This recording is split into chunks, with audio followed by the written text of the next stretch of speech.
Le troisième commandement, tu te souviendras du jour du Shabbat pour le sanctifier.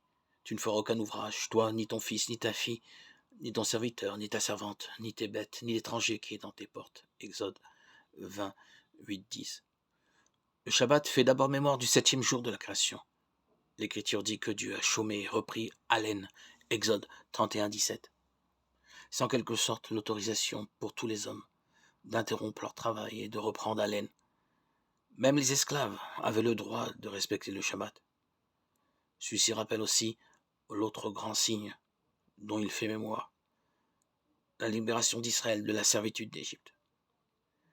Tu te souviendras que tu as été esclave au pays d'Égypte, Deutéronome 5.15. Le Shabbat est une fête de la liberté humaine. Le Shabbat,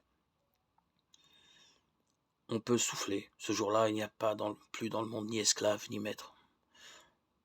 Dans le judaïsme traditionnel, ce jour de liberté et de repos est vécu aussi comme un avant-goût du monde à venir.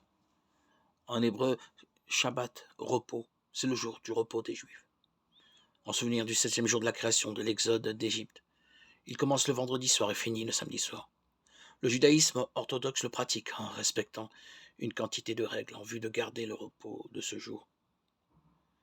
Jésus reconnaît la sainteté du Shabbat, mais en même temps, avec grande autorité.